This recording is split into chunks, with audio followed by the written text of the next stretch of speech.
오늘 본문은 부활하신 주님이 제일 먼저 찾은 사람이 누군지 우리에게 분명히 보여줍니다. 부활의 주님께서 찾으신 사람은, 제일 먼저 찾은 사람은 바로 주님을 못 잊은 마리아였습니다.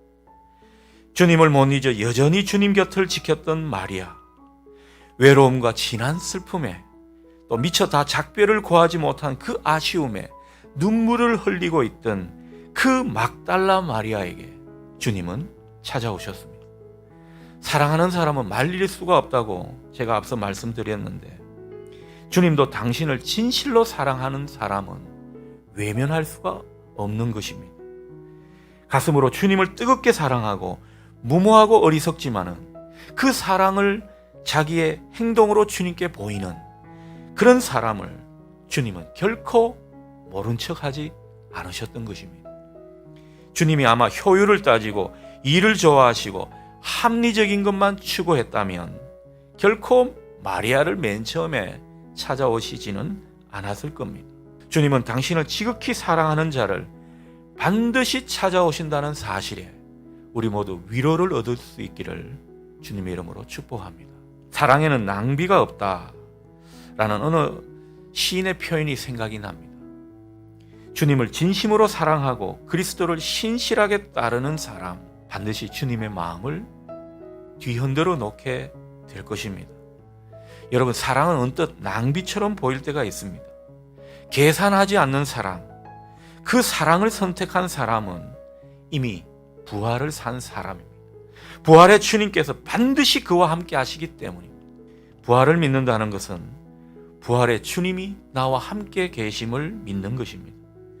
고난의 터널, 울음의 골짜기를 지날 때라도 주님을 지극히 사랑해서 그렇게 주님께 하는 우리의 행동들은 주님이 다 기억하십니다. 주님을 사랑하는 마음으로 교회를 위해, 이웃을 위해 수고하고 희생하고 헌신한 것들 다 주님이 당신의 빚으로 생각하시는 것입니다. 내가 그 아이들에게, 그 사람들에게 빚졌다. 주님께서 그렇게 생각하시는 것입니다. 주님께서 빚지고 가만 계시겠습니까? 주님은 그 빚을 반드시 갚으십니다. 10배 아니 20배로 갚으시는 것입니다. 마리아는 주님이 너무나 반가웠던지 주님께 손을 대려 했습니다. 이 반가워서 주님을 붙잡으려 했던 이 마리아에게 붙들지 마라, 손대지 마라, 뭔가 이렇게 선을 끊는 듯 말씀하시니까 과연 사랑하시는 자를 찾아오신 주님이 맞는가, 이런 생각이 듭니다. 주님은 지금 새로운 차원의 관계를 마리아에게 말씀하고 계십니다. 이전에 예수님을 붙들고 친밀한 관계만을 유지하려고 했던 그런 모습, 그런 관계에서 벗어나라는 거죠. 이제는 한 차원 높은 그런 삶을 생각하라는 것입니다. 예수님 품에서 은혜만 받으려 하지 말고 이제는 예수님을 증거하는 삶으로 나아가라는 것입니다. 교회 안에만 머무는 신앙이 아니라, 골방에서 기도만 하는 그런 영성이 아니라 이제는 부활의 능력을 힘입어서 부활의 주님을 전하는 그런 삶으로 나아가라는 것입니다. 이제 부활하신 주님께서 마리아를 제자들에게 보냅니다. 17절 하반절이죠. 이 말씀에서 주님은 제자들을 두고 처음으로 형제들이라고 부르고 계십니다. 한때 당신을 버리고 달아났던, 주님을 배반했던 그 제자들을 향해서 이제는 형제들, 내 형제들이라고 부르시는 것입니다. 그렇습니다. 이 부활의 사건은요, 이전의 모든 관계를 뛰어넘는 것입니다. 이전에 우리가 어떤 존재였는지 그것은 다 지워지는 것이고 주님 안에서 새로운 존재가 되는 것이 부활의 주님을 만난 그 사건이라는 것이죠. 그래서 이들은, 예수님을 만난 사람은 예수님의 형제가 되는 것입니다. 우리가 뭐라고 감히 주님과 함께 나란히 서 있는 그런 존재가 된 것입니까? 이를 뒷받침이라도 하듯 예수님이 이어서 뭐라고 말씀하십니까?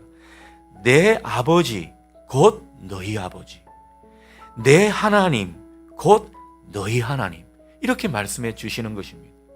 예수님의 아버지가 우리 아버지가 되셨고 예수님의 하나님이 우리 하나님이 되셨다는 거죠.